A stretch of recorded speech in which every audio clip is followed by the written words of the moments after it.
Hi everyone, welcome to the Principles and the Practice 30-Day Challenge. I wanted to take a few minutes to give you a little bit more information on what to expect and really what the purpose of this is so that you feel supported and that you have everything you need to get started on day one without any confusion whatsoever. So there really are two main purposes behind this challenge. The first being, it's just fun to engage in a 30-day challenge. There's going to be a lot of movement and interesting things to think about and talk about and write about, and you can do as much or as little as you want. So it really is supposed to be just fun and interesting. But the second reason that I'm excited about this challenge is that what I discovered in my own transformation is the importance of self-talk. And while I knew I was supposed to be grateful and I knew I should be thinking about positive things and doing what I can to inspire myself, I just didn't really know where to go or what I should be thinking about or how to change the patterns of my thoughts. So what I found fascinating about the yamas and niyamas, which are the foundation of this challenge, is that it gives you 10 extremely high quality concepts to focus on and think about and put into practice. And within each one of those 10 concepts, you can branch off and go in so many different directions. So there's just so much bounty and so much power and inspiration within these concepts that it's just a great way to spend 30 days. So to help with your understanding of what the yamas and niyamas are, behind me is a diagram of a way to understand the yamas. So what I have here is first the umbrella.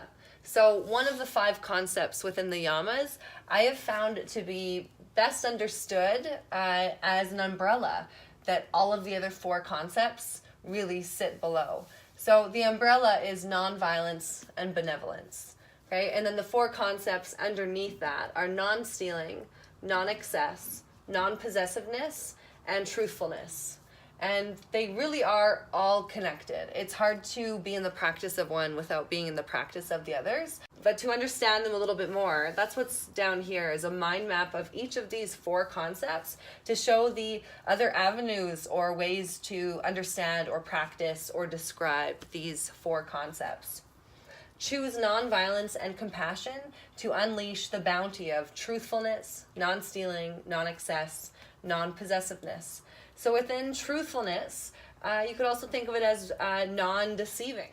Now, another piece of truthfulness is being vulnerable, being raw, being open, just being the real you, being authentic. And then alignment. So to me, truthfulness is also about having things in the right spot or having a sequence of events set up for yourself or an order or structure or feeling aligned in your body. It could be more of a physical thing of standing up tall and feeling your posture. So you're being truthful to your true north alignment. And the last piece here is updated and current beliefs. So to be truthful is to be not constantly, but consistently in the practice of really checking in with what you believe about life and success and love and relationships and fear and death and making sure that you're updating your beliefs as you grow, as you evolve, as you learn. Otherwise, we actually just keep the same beliefs we've always had that maybe served us at one point, but no longer serves us now.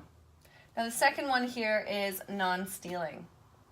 And non-stealing could also be described or understood as being capable. Because if you are being capable, you're less likely, or it might not even occur to you, to take something that isn't yours. It's also about being creative. There's always a way to do anything. So being creative instead of just trying to take or thinking that you're owed something. Independence is a big part of non-stealing. You have everything that you need. You're capable, you're powerful, you're independent. And then the other aspect here is give without expectation. I find this to be a really great way of operating in the world as well. Instead of, again, feeling like you're owed something or you want something from somebody else, so you give them or go out of your way to be kind, trying to get something back. That's a way of kind of stealing people's time. So there's so many different ways of thinking about how to be a non-stealer. Third one down here is non-excess. So Another way you could think of non-excess is moderation.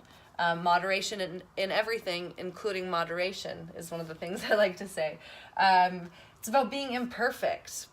As I was thinking more about what non-excess could look like in different ways, trying to strive for perfection is a very excessive way of living. It takes a lot, and maybe you create something once that is perfect. Like, it wasn't an accident. There was a lot of detail and time and meticulous effort put into that. So to be non-excess is really about embracing imperfections and not striving for perfection. And the next one over here for non-excess is balance. To be non-excessive, we want to find the middle way. We want to be constantly seeking a more efficient and fluid path instead of just swinging from one extreme to the other. So it's actually an energy conserver. Non-possessiveness is the fourth concept down here. So to be non-possessive is to be content, even if it's being content with discontentment or being content with being sad. When we are content and just accept where we are and who we are, we create space for things to grow and to evolve.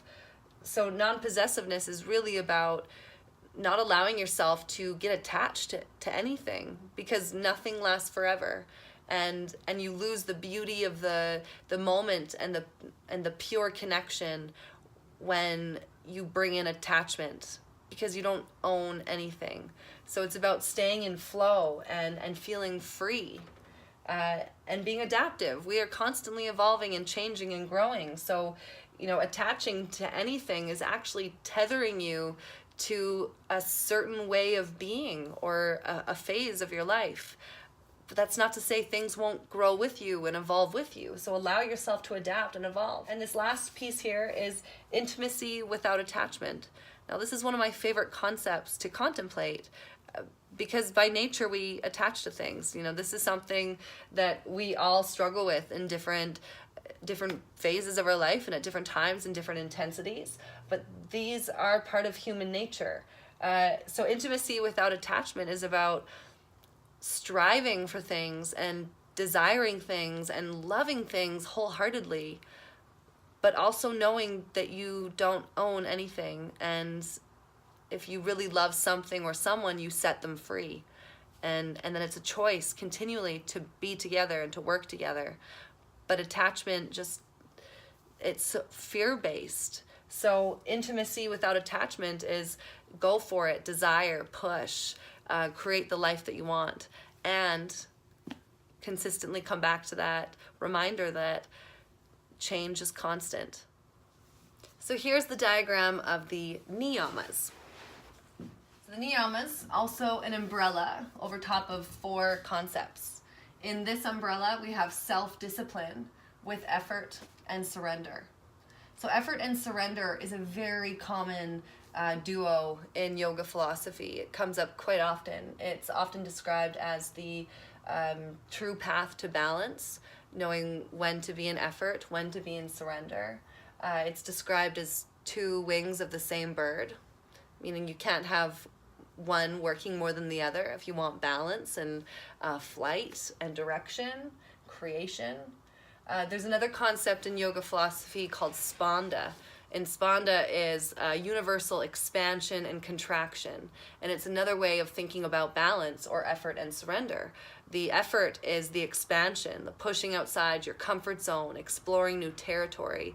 And then the contraction is the coming back to foundation, the time to surrender and just be where you are and refuel and reconnect with purpose and earth and all those things that really make you feel safe and grounded. And then from there you expand again, and this time the expansion can go further and you explore even newer territory and create new limits for yourself. But then you come back, and there's always a contraction after every expansion. So this is spanda, and I love thinking about balance in this way. If I'm too extreme and constantly trying to create and go and push, I hit a wall and I stop enjoying what I'm doing, and I don't get the results consistently that I want or desire, and I don't have as much energy. So really the umbrella here is this is the path. You know, if you want to create self-discipline, you need to understand what discipline is. And discipline is not doing all the things all the time because you said you were going to do them.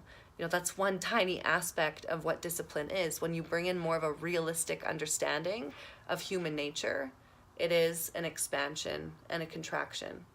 So underneath the umbrella, we have these 4 concepts: purity, contentment, devotion, and self-study.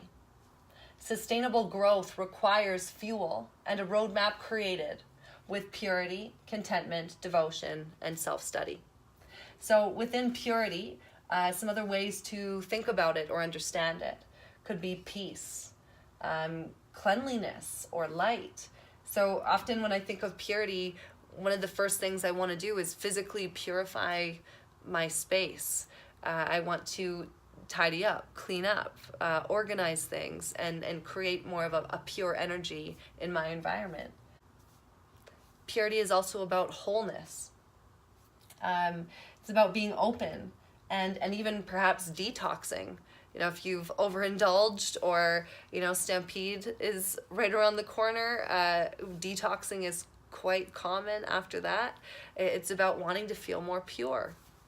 Now the next one is contentment.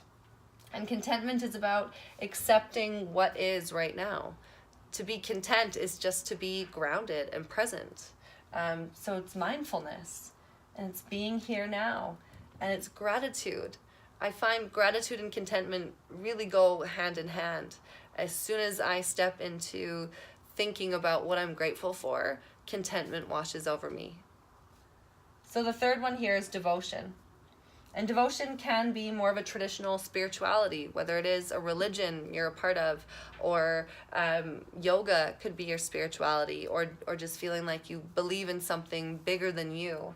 But spirituality can also just be the pursuit of mind-body connection and the pursuit of experiences and of learning and growing. To me, devotion is also about trust. It's about giving up control and putting your efforts towards something bigger than you. It has purpose and it's passion. Self-study is the last one here, and self-study is about being in practice, the ability to reflect, to observe your own actions without judgment, which creates space for shifting and growing.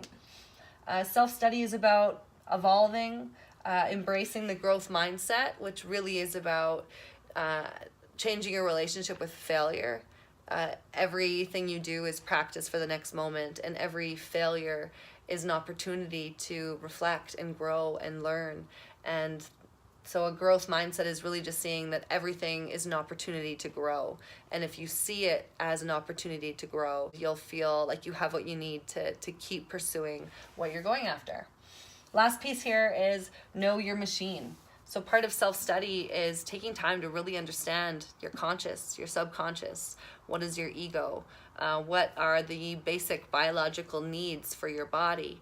If you're not sleeping well, or if you're not eating well, or you never work out, there's not a lot of wondering of why maybe you don't feel at your best. So when you have all these basic biological needs met, then you know that the pursuit is really about spirituality and your self-talk and your mind. I hope that little tutorial was helpful to get you all set up for the 30-day challenge starting on July 1st. Please reach out if you have any questions or you need any support or you want to share anything interesting coming up for you. I find this stuff fascinating, and it really is about being in conversation so that you can shift your relationship with yourself and with others. Have fun.